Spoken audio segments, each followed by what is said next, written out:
Hey everybody, this is my informative speech. It's my audience, my two roommates, and my mom on FaceTime.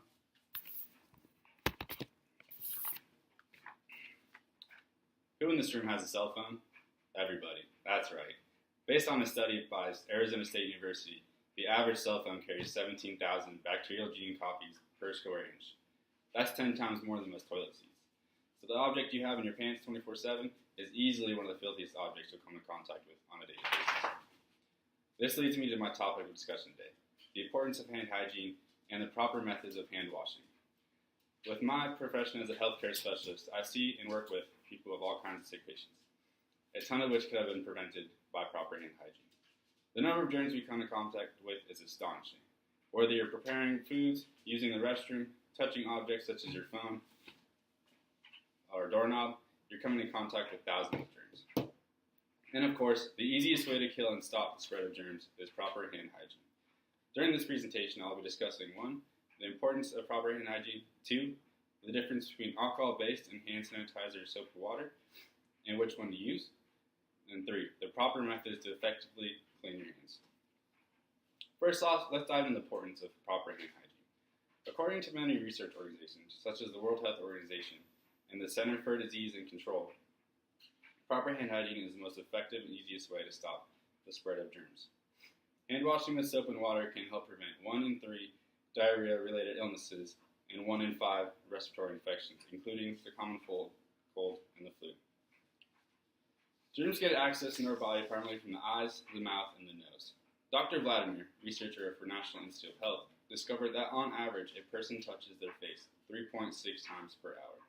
This is important because every time you touch your face, you're potentially transporting thousands of germs to your eyes, nose, and mouth. This is why it is imperative to consistently keep your hands clean and germ-free. I'm sure we can all think of a time when we've witnessed someone commit the crime of not washing their hands after using the restroom. This is not only disgusting, but rather inconsiderate as well. Their hands are one of the top pathways for transport of germs. By not washing your germ-infested hands, you're contaminating every object and person you touch. Although it seems obvious that you should wash your hands when coming into contact with a potential contaminant, many adults overlook that fact. Research done by the American Society of Microbiology found that 90% of male females and 75% of males wash their hands after using a public restroom, 42% after handling a cat or dog, 21% after handling money, and 32% after sneezing or coughing. While most of us are guilty of a few of these, the importance should never be overlooked. Educating the young on proper hand hygiene is also very important. The physician assistant I work under refers to children that are notorious for carrying spreading germs as carrier monkeys. A study conducted by the CDC, where one group of children was provided with hand hygiene education and hand soap, and the other was not, the educated group had half as much diarrheal illness in the next 2.5 years than the uneducated group. This just goes to show how effective and important proper hand hygiene is, especially within our youth.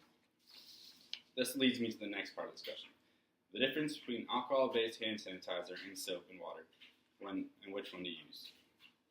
We'll start out with alcohol-based hand sanitizer.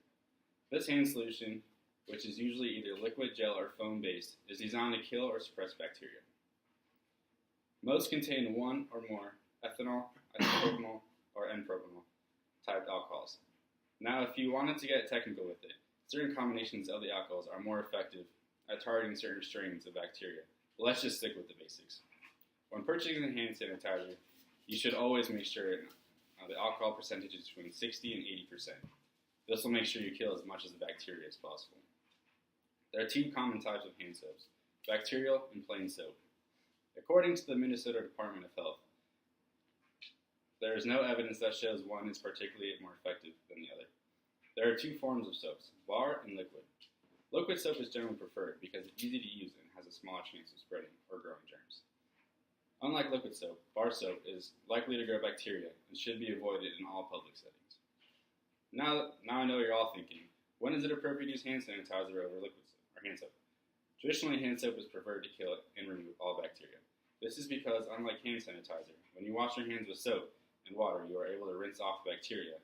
Hand sanitizer is effective for quick, small jobs, such as visiting a retirement home or shaking hands with someone, unless there is noticeable contamination on your hands. A few examples of when hand soap and water is appropriate are when handling and preparing food, when treating the wounded, being exposed to bodily fluids, after using the restroom. Now that we know how to use soap versus hand sanitizer, let's move into the appropriate application of the two. Wet, lather, scrub, rinse, and dry is all you need to remember to effectively wash your hands with soap and water. You want to first get your hands wet and apply a full palm of soap in your hand. Now you're ready to scrub. Make sure you get all the areas of your hand, including the back, palms, in between the fingers, and under your fingernails. This process should take you approximately 20 to 40 seconds. My mom always told me a good way to make sure you scrub along this is to hum happy birthday. Next, you need to rinse off your hands and dry them. Make sure your hands are completely dry and then you're all done. A good rule of thumb is to use a paper towel to turn off the faucet or even open the door after. This will keep your hands clean, especially in public places. Applying hand sanitizer is essentially the same process. Apply a palmful in your hand and rub it in. Make sure to get the entire hand. Keep on rubbing until your hands are dry and then you're good to go. These processes were created by the CDC and have been proven to effectively kill most bacteria. You now have the knowledge and the resources you need to be a professional at hand hygiene. If you take anything away from this speech, it is that hand hygiene can prevent all kinds of illness, especially in children.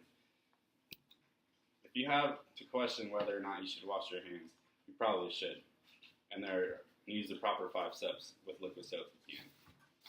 Thank you all for listening to me.